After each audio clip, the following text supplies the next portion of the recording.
పెళ్ళైనా పండగైనా వేడుక ఏదైనా పట్టుచీరల ప్రత్యేక వేదిక వారాహి సిల్క్స్. హలో, ఏం చెప్పు. ఏంటి సౌమ్య, నేను ఎన్నిసార్లు ఫోన్ చేసినా ఫోన్ ఎత్తవు. నేనేమో డైవర్స్ పంపించాను, దానికి రిప్లై ఇవ్వవు నువ్వు. ఏం మాట్లాడాలి నీతో? ఎందుకు నీకెందుకు పాపం చూపించాలి? నీకేం సంబంధం అని పాపం చూపించాలి? అది కాదు సౌమ్య, సంవత్సరం అయిపోయింది, మన పాపను ఒక్కసారి చూడాలి కదా. నువ్వు డ్రామాలు చెయ్యొద్దని, నీకు పాపం చూపించడం అవి కుదరదు. నువ్వు వేసిన నక్క వేషాలన్నీ నాకు తెలుసు, కానీ నువ్వు ఎందుకు ఫోన్ చేస్తున్నావు చెప్పు ముందు. నీకు డైవర్స్ ఇవ్వను. అందుకే మన ప్రాబ్లం సాల్వ్ అవ్వట్లేదని చెప్పి అందమైన జీవితానికి నేను పంపించాను, మన మెయిల్ చేశాను, మన ప్రాబ్లం చెప్పాను వాళ్ళకి. వాళ్ళు మాట్లాడతారు నీతో. ఎవరికి ఫోన్ చేస్తా, ఎవరికి చెప్తావు? వాళ్ళు మాట్లాడతారు. మేడం లైన్ లో ఉన్నారు, ఒకసారి నమస్తే అండి సౌమ్య గారు మరోలా అనుకోవద్దండి. మీ హస్బెండ్ మాకు మెయిల్ పెట్టారు, ఒక చిన్న పాప ఉంది, పాపను కూడా చూసే అవకాశం నాకు దొరకట్లేదు, నాకేం చేయాలో అర్థం కావట్లేదు, అవసరమైతే నేను డివోర్స్ కి రెడీ అన్నట్లుగా. నువ్వు మీడియాలో కూడా పెట్టేస్తావా? నువ్వు ఎలాగా కూడా బ్రతకనివ్వను నన్ను. అలా అనుకోవద్దు సౌమ్య గారు, ఇది ఒక మంచి వేదిక అండి, అందమైన జీవితం. నాతో పాటు డాక్టర్ కళ్యాణ్ చక్రవర్తి గారు కూడా ఉన్నారు. అంటే మిమ్మల్ని ఏదో వీధిలో పెట్టాలనో, మిమ్మల్ని బయట నన్ను ఏం చేయాలనుకుంటున్నా? మా నాన్నకు దూరం చేసావు, ఇంకేం చేయాలనుకుంటున్నావు? కదమ్మా, మీ నాన్నగారికి దూరం చేయటం ఏంటమ్మా సౌమ్య? అంటే నీ వర్జన్ వినకుండా మేము ఎటువంటి కంక్లూజన్ కి రాలేదమ్మా. చెత్త విధవ మాటలు విని నిజం అనుకుంటున్నారు, కానీ ఆడు పెద్ద ఫ్రాడ్ అండి, పెద్ద సైకో అతను. నా తండ్రి నాకు దూరం చేసిన సైకో. ఇప్పుడు నా ఇంట్లో ఉన్నా కూడా నా తమ్ముడు కూడా కనీసం నాతో మాట్లాడట్లేదు. ఇదంతా విచిత్రంగా ఉందమ్మా, మాకే ఆశ్చర్యంగా. ఒక చిన్న నీడనిచ్చింది, దాన్ని కూడా ఉండనివ్వట్లేదు. ఇప్పుడు నన్ను వీధిలో పెట్టేశాడు ఇంకా ఏకంగా నా మీడియాలో. అయ్యో అట్లా అనుకోవద్దమ్మా. ఒక్క సబ్జెక్ట్ పక్కన పెట్టమ్మా, ఇది పబ్లిక్ ప్లాట్ఫామ్ కానీ సమస్యలకు పరిష్కారం చెప్పేటటువంటి ప్లాట్ఫామ్. అట్లీస్ట్ నీ బాధ ఏది ఉందో అట్లీస్ట్ వినడానికి మేము రెడీగా ఉన్నాం. అతని వర్జన్ అనేది మేమేమి గుడ్డిగా నమ్మలేదు. నీ యొక్క వాదన ఏది అనేది వినకుండా మేము ఎటువంటి కంక్లూజన్కి రాము. మీ ఇద్దరికి హెల్ప్ చేయడానికే, ఇన్ఫ్యాక్ట్ నీ బాధ తీరటానికి గురించి ఈ ఎపిసోడ్ అని నువ్వు అనుకో. మీ తండ్రి దగ్గర నుంచి కూడా నిన్ను దూరం చేశాడన్నో. అసలు ఏం జరిగిందమ్మా? మా నాన్నగారు చనిపోయారు. అవును, ఆ చనిపోయిన విషయం కోసం నాకు తెలియకుండా చేశాడండి నన్ను. Oh my God.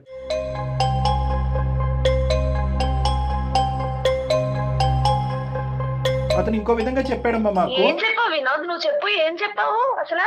ఏం చెప్పావు? మాకేం చెప్పావో చెప్పు వినోద్. పాపం చూపించలే, ఏం చెప్పావు నువ్వు అసలు? అదంతా వదిలేసే, వాళ్ళ తండ్రి గురించి నువ్వు మాకేం చెప్పావో చెప్పు నాన్న. వాళ్ళ ఫాదర్ ని బతుకున్న సేపు డబ్బులు నాకు ప్రతిసారి అడిగేది. ఏం మాట్లాడుతున్నావు? చెప్పు తీసుకొని కొడతాను నీకు. అమ్మ చెప్తా తర్వాత కొడుతు, కానీ అతను అసలు ఏం చెప్తున్నాడు వినమ్మా. సోది మాటలు తప్పించి ఇంకేం ఉండదు. ఇంకా మేము అతని మాట విన్నో, అతని మాట మేము విన్నో. నువ్వు చెప్పమ్మా, నువ్వు చెప్పు అసలు ఏం జరిగింది మొదటి నుంచి చెప్పు. పెళ్ళై 4 సంవత్సరాలు అవుతుంది, మాకు 1 సంవత్సరం పాప ఉంది.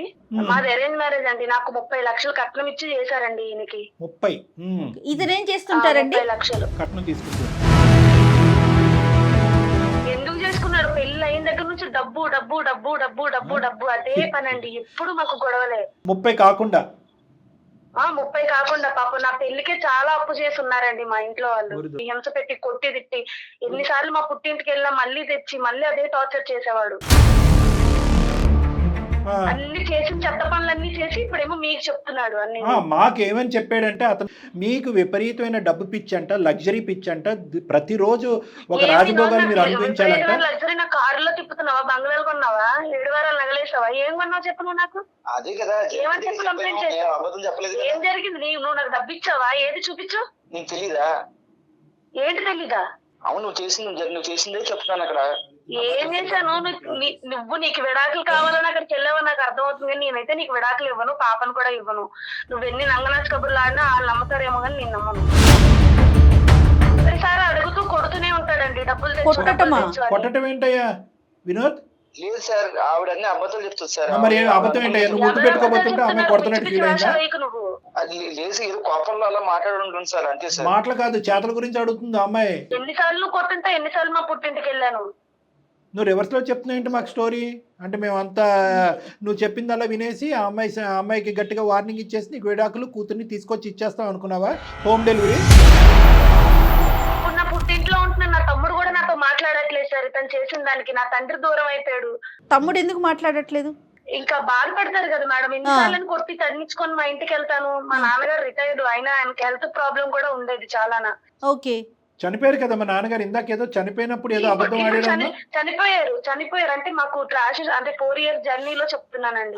ఓకే. కొట్టి కొట్టి కొట్టి మా ఇంటికి పంపించేవాడు. డబ్బు ఎప్పుడు 24 గంటలు డబ్బు తెచ్చు. వాళ్ళు పాపం నా పెళ్లికి చేసిన అప్పే తీర్చుకోలేదు. ఫైనల్ గా నేనైతే డబ్బులు తేను, ఏదంటే ఈమెకి ఎట్లా చేసినా అవ్వదులే ఇంకని చెప్పేసి నా దగ్గర నుంచి ఫోన్ తీసుకొని మా ఫ్యామిలీ నుంచి నా కమ్యూనికేషన్ ఆఫ్ చేసి నన్ను హౌస్ అరెస్ట్ చేశాడండి ఒక 3 months. ఆ టైంలో మా నాన్నగారు చనిపోయారు. ఆ విషయం అసలు నాకు తెలియదు. ఫంక్షన్కి వెళ్ళినప్పుడు మీ నాన్నగారు చనిపోయారంటే నేను ఇంకా చెప్తుంటే నీకు నాకు ఎమోషన్ వస్తుంది. చనిపోయారన్న విషయం కూడా నాకు తెలియదు. అలా చేశాడు చెప్తా.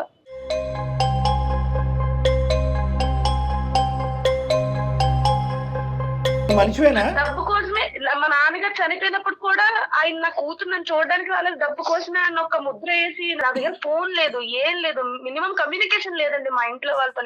అది ఎదవ అంత పనికిమాల లేదు, అన్ని చెప్పేది అబద్ధాలే. అది బ్రతికే ఒక అబద్ధం. వెళ్ళి మీ అమ్మాయి డబ్బులు ఏమని అన్నారు కదా, అందుకే మేము మీతో మాట్లాడుతూ చూడడానికి రాదు. అందుకే నా తమ్ముడు ఇప్పుడు కూడా నాకు శత్రువులా చూస్తున్నాడు. ఆఖరి చూపు కూడా లేకుండా చేశాడు. అదేనమ్మా, అదే ఇప్పుడు డబ్బులు ఇవ్వటాలు, డబ్బులు పుచ్చుకోవటాలు, కట్నాలు ఇదంతా ఒక ఎత్తు అయితే కనుక తండ్రి చనిపోయిన తర్వాత ఆఖరి చూపు కూడా నీకు దక్కకుండా చేశాడు చూడండి. అందుకే నేను ఇంకా బతుకుంటాను కానీ టార్చర్ అంటే ఏంటో చూపించాలని నేను నిర్ణయం తీసుకున్నాను. ఫ్యామిలీ అంతా డబ్బు పిచ్చి ఫ్యామిలీ సార్. అన్న కూడా డబ్బు పిచ్చి నా కొడుకే. ఈయన కూడా మా నాన్నగారికి గవర్నమెంట్ ఎంప్లాయీ కదా, డబ్బులు ఇస్తాడు అని చెప్పేసి నన్ను ఊరికే కాల్చుకుని తినేవాడు సార్, కొట్టి. వీళ్ళ బ్రదర్ పిల్లం కూడా వెళ్ళిపోయిందా మరి? వాళ్ళు గొడవలు ఆడుకుంటారు, వాళ్ళు ఉంటారు సార్. ఫ్యామిలీ ఒకలా ఉండదు కదా సార్. మా అత్తమామ అందరూ డబ్బు పిచ్చోలే సార్. ఈయన ఏం చేసినా కూడా వాళ్ళు జోహార్లు పలుకుతా ఉంటారు, అన్నదమ్ములు వాళ్ళ ఇంట్లో వాళ్ళు కూడా.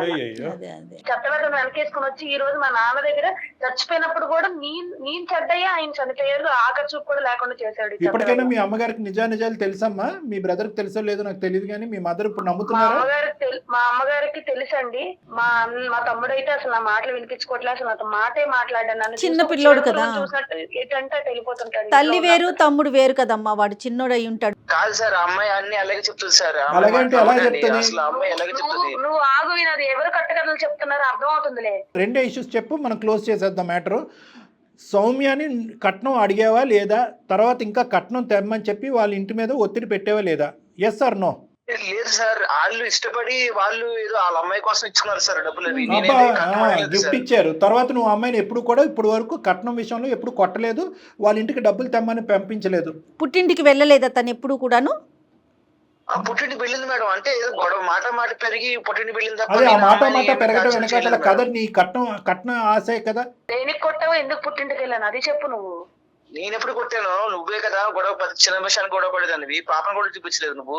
సరే ఇదంతా కాదు సార్, నాకు అమ్మాయితో వద్దు సార్, నాకు బిడాకులు ఇప్పించండి, లేదంటే నాకు పాపను పంపించేసి.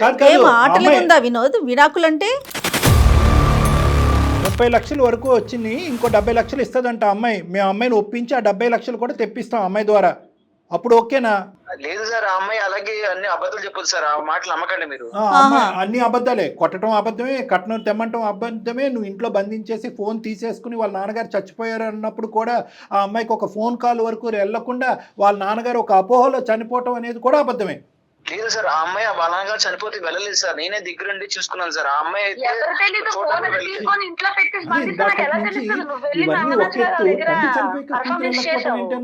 అవునండి, నాకు కూడా అది అనిపించింది డాక్టర్ గారు. ఏం బాబు వినోద్, ఇప్పటికైనా నిజాలు చెప్పు, ఎందుకంటే మాకు సంబంధించినటువంటి ఎంక్వైరీస్ కూడా మేము చేసుకుంటాము. ఈ నిజాలు అనేటటువంటిది ఎల్లకాలం దాగి ఉండవు. నువ్వు ఏం చెప్పాలనుకుంటున్నావు ఒకసారి ఫైనల్గా చెప్పు, దాన్ని బట్టి ఏం చేయాలనేది మేము ఆలోచిస్తాం. సౌమ్యకి ఎటువంటి హెల్ప్ చేయాలో చేస్తాం మేము. సరే, అమ్మాయి చెప్పింది నిజం అనుకోండి, నేను చెప్పిన అబద్ధాలు అనుకోండి, నేను తీసుకున్న అమ్మాయి ఏదో టార్చర్ పెట్టానంటుంది కదా, నాతో ఎందుకు ఉండడం, అమ్మాయి విడాకులు ఇప్పించేసండి సార్, లేకపోతే నా పాప నాకు పంపించండి, చాలా ఇదంతా నాకు వద్దు. అమ్మాయి డబ్బులు ఇస్తే విడాకులు అక్కర్లేదు, డబ్బులు ఇవ్వకపోతే విడాకులు కావాలి, నీది అది రూలు. ఏం మొహం చూసి నీ బిడ్డ నీకేమంటావు? సౌమ్య బిడ్డ కావాలి, డైవర్స్ కావాలంటమ్మా, పంపించు. సార్, జైల్లో పెట్టించి ఊచలు లెక్క పెట్టించాలి. ఒక అమ్మాయి అంటే డబ్బులు ఇచ్చి ఏటీఎం మిషన్ లో చూసిన ఇలాంటి వాళ్ళకి జైల్లో పెట్టించాలి సార్. వీడికి విడాకులు కాదు, బతుకుంటాడు కానీ నరకం అంటే ఏంటో చూపించాలి. నేను చచ్చే వరకు ఆయన చచ్చినా కూడా ఇట్లానే అనుభవించాలి సార్. ఎందుకంటే నాలాగా ఇంకొక ఆడపిల్ల జీవితం నాశనం అవ్వకూడదు అతని చేతుల్లోని. నా తండ్రికి నన్ను దూరం చేసి నన్ను ఎంత శోభ పెట్టి ఎంత బాధ పెడుతున్నా, నా ఇంట్లో వాళ్ళని కూడా నాకు దూరం చేసి శత్రువులా చూసేలా చేశాడు సార్. ఇలాంటి అతనికి ఇంతకన్నా దారుణమైన శిక్ష పడాలి. ఏమైనా ఉంటే ఇతనికి శిక్ష వేయించి ఊచలు లెక్క పెట్టించండి సార్. డివోర్స్ అయితే మాత్రం నేను ఇవ్వను సార్. బాబు వినోద్, ఐ ఓపెనర్, ఆ అమ్మాయి డివోర్స్ ఇవ్వట్లేదంటే మళ్ళీ డివోర్స్ ఇస్తే మళ్ళీ ఇంకొక అమ్మాయిని చేసుకుంటే కట్నం వస్తుంది కదా. కరెక్ట్ కరెక్ట్ అమ్మా. ఇంకొకటి కూడా చెప్తున్నాను, పాప అతనికి రాదని తెలుసండి, కానీ అక్కడ గన్ను పెడితే కనుక డివోర్స్ వస్తుంది. పాపను చూసి సంవత్సరం అవుతుంది సార్, ఒక్కసారి కూడా తన ఫోటో కూడా చూడలేదు సార్ నేను. కానీ పెంచి పెద్ద చేసి అంత పెద్దదాన్ని చేసిన ఆ అమ్మాయికి చివరి చూపు లేకుండా చేశారు కదా మీరు తండ్రిని. అప్పుడు ఆ అమ్మాయి ఎంత బాధపడాలండి. ఇమ్మంటావా టిట్ ఫర్ టాట్? ఈ మాట అనకూడదు, కానీ రేపు పొద్దున నువ్వు ఎక్కడో ఏదో అయ్యావు అనుకో, నీ కూతురు నీ దగ్గర పంపించకపోతే నీకు ఎలా ఉంటుంది? నీకు పశ్చాత్తాపం ఉందా? నీకు మనసు ఉందా? కోపంలో జరిగింది సార్. కోపంలో మనుషులు చంపేస్తారా? ప్లస్ అక్కడికి వెళ్ళి ఇంకో వర్షన్ ఇస్తావా? తండ్రి కూతురు బంధం కూడా తెంచేసుకుంది మీ అమ్మాయి అన్నట్టుగా మాట్లాడతావా? ఎంత కోపం అయ్యా, దేని గురించి క్షమించరాని తప్పది. నీ కోపం కాదు, డబ్బంటే కక్కుర్తి, డబ్బంటే ఆశ. నీకు ఆది మధ్య అంతం లేదు, నీకు ఒక ఆలోచన లేదు నీకు. ఇంకొకటమ్మా సౌమ్య, నువ్వు ఎండ్ అంటున్నావు, అతన్ని ఇలా బాధ పెడతానంటున్నావు, ఇది పద్ధతి కాదమ్మా. నువ్వు నిజంగా అతన్ని శిక్షించాలనుకుంటే కనుక దానికి వేరే మార్గాలు ఉన్నాయి. అసలు డౌరీ హెరాస్మెంట్ కింద భయంకరమైన లీగల్ సిస్టమ్, లా సిస్టమ్స్ ఉన్నాయి. మీరు మీకు ఏదో మెయిల్ చేసి నాకు న్యాయం చేస్తారు అనుకుంటే ఆ అమ్మాయికి సపోర్ట్ చేస్తారండి సార్. నాకు న్యాయం చేయండి సార్, విడాకులు ఇప్పించండి సార్. కాదు వినోద్, అందమైన జీవితానికి ఎవరు మెయిల్ చేస్తే వాళ్ళకి సపోర్టివ్ గా మాట్లాడతారు డాక్టర్ గారు నేను అనుకుంటున్నారా ఏంటి? నా సైడ్ కూడా ఆలోచించండి. ఏంటి నీ సైడ్ ఏం ఆలోచించేది? ఒక తండ్రి నువ్వు ఇంకా అమ్మాయి స్థానంలోకి వెళ్ళి నిలబడి ఒక 2 నిమిషాలు కొద్దిగా మానసికంగా ఒక పశ్చాత్తాపం చూపెట్టయ్యా. అరే నీ తండ్రిని నిన్ను దూరం చేశాను, మీ తండ్రి చనిపోయిన నా ఆఖరి చూపు దక్కలేదని చెప్పి ఇప్పుడు కూడా డివోర్స్ కావాలని అదే పాట పాడుతున్నావు నువ్వు. ఆ అమ్మాయి చేస్తే కనుక నువ్వు ఓసలు లెక్క పెడతావు తెలుసా? సార్ సెక్షన్లు కేసులు పెడుతున్నారు, కొంచెం నా సైడ్ ఆలోచించండి సార్. పాపను చూపించండి సార్.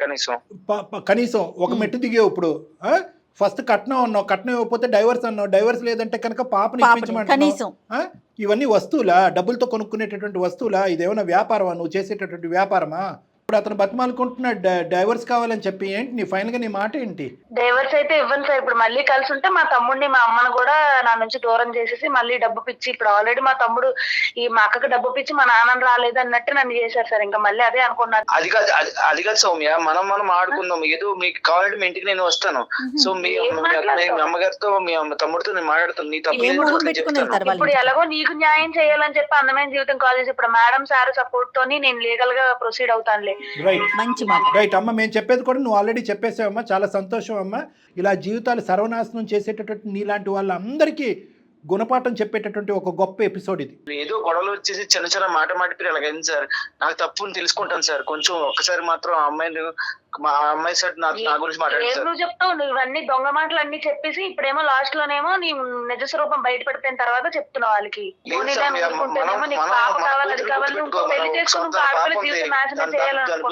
దాని గురించి మాట్లాడుకున్నాం. కూతురు ఇప్పుడు గుర్తుకొచ్చిందా మీకు?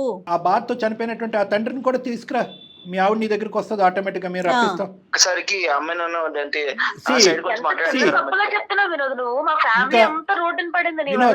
అతను అందమైన జీవితం యొక్క టార్గెట్ ని మిస్అండర్స్టాండ్ చేసుకుని మాకు ఈమెయిల్ పంపించాడు.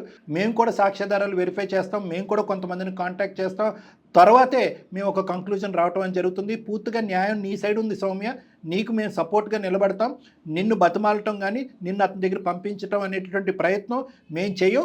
ఒకప్పుడు మేము చేసినా కూడా నువ్వు వినేటటువంటి పొజిషన్లో లేవు, ఎందుకంటే నరక యాతను నువ్వు అనుభవించావు కాబట్టి. ఈ ఫోన్ కాల్ పెట్టేసిన తర్వాత జయ మేడంతో నువ్వు టచ్లో ఉండాలి.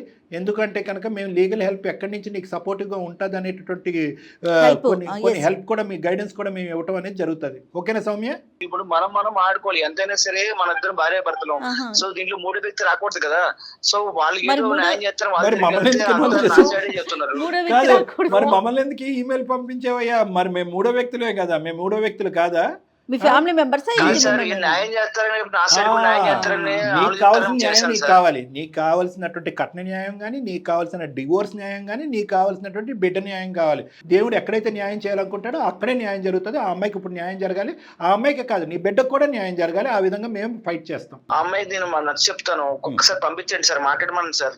మీరు న్యాయం చేస్తారని మీకు చేశాను సార్, మెయిల్ వద్దొద్దు, చేశాను మీకు. మేము నీకు ఆల్రెడీ న్యాయం అప్పుడు చాలా అంత చేసాం. మాట్లాడుతున్న అమ్మాయి. నీ మాటలు చాలా విన్నాం, నీ కాకమ్మ కబుర్లు చాలా విన్నాము. డబ్బు కక్కుర్తు పడినటువంటి ఒక ఆడదాన్ని శిక్షించండి అంటూ మాకు పంపించినటువంటి ఈమెయిల్ మేము చాలా తరువుగా చదివాం. ఒక భయంకరమైనటువంటి ఆడదాని దగ్గర నుంచి నాకు విముక్తి కలిగించండి అనేటువంటి డివోర్స్ ఇప్పించండి అనే అంశాన్ని కూడా చాలాసేపు విన్నాం. ఇంకా వినాలి అని మేము అనుకోవట్లేదు.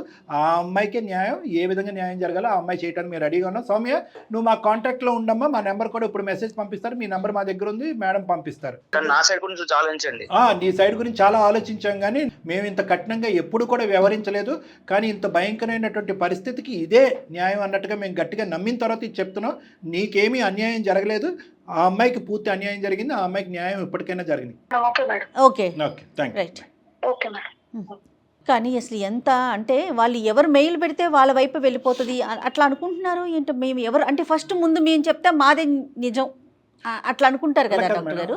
అది ఒకటి, ఈమెయిల్ పంపించిన ఒకటి. పోనీ ఈమెయిల్ పంపించిన తర్వాత మనం ఫోన్ కాల్ ఆన్సర్ చేసిన తర్వాత నాన్న నీకేంటి అన్యాయం జరిగిందంటే అతని సైడ్ నుంచి ఒక 10%, 20%, 25% నా సైడ్ కూడా ఈ కట్నం గురించి కక్కుతు పడ్డాను, ఈ విధంగా హింసించాను, బాధపడ్డాను అనేటటువంటి మాట అంటే నీకు ఏమైనా బుద్ధి ఉందా అయ్యా, అలా మాట్లాడతారా నీ భార్య నీకు అని అన్నా ఒక విధంగా ఉండేది. అతను కట్నం సబ్జెక్ట్ తీయలేదు, వాళ్ళ తండ్రి చనిపోయినటువంటి సబ్జెక్ట్ను మార్చేశాడు. క్రూరాతి క్రూరంగా ఒక భార్యని డిస్క్రైబ్ చేశాడు. అసలు కనికరం లేనటువంటి డబ్బు పిశాచి అన్నట్టుగా డిస్క్రిప్షన్ ఇచ్చాడు. కూడా ఉంటారా అనిపించేస్తుంది. పైపెచ్చి ఏంటంటే కాంప్రమైజ్, నెగోసియేషన్, కౌన్సిలింగ్ అనే పదాలు కాకుండా భార్య డిలీటెడ్. ఎందుకంటే కట్నం రానటువంటి భార్య నాకు ఇమీడియట్ గా డిలీట్ అయిపోవాలి, డివోర్స్ ఇస్తే కనుక నేను పరిగెట్టుకుని ఇంకో అమ్మాయిని చేసుకుంటాను, కూతురిని గిఫ్ట్ గా పంపించండి. చూడండి, ఇంత కక్కుర్తి అయినటువంటి మనిషి, ఇటువంటి మనస్తత్వం, దయాదాక్షిణ్యాలు లేనటువంటి ఈ మనిషితో ఏ ఆడదాన్ని పంపిస్తామండి? తండ్రి చనిపోయిన తర్వాత కూతుర్ని పంపించలేదండి. చెప్పకపోవటం విషయం చెప్పకపోవటం డాక్టర్ గారు విషయం చెప్పకపోవటం చాలా బాధాకరమైన విషయం కదా. సౌమ్యకి పూర్తి మద్దతు ఇద్దాం మనం. కానీ డాక్టర్ గారు మీరు పాపని తీసుకెళ్లే ఉద్దేశం అతనికి లేదండి, ఓన్లీ డివోర్స్ కోసమే. కాకపోతే ఆ అమ్మాయిని మనకి ఎరగా చూపిస్తున్నాడు అంతే, వదులుతాడనేసి. సో సౌమ్యతో నేను మాట్లాడి తనకి హెల్ప్ చేద్దామండి. నమస్తే.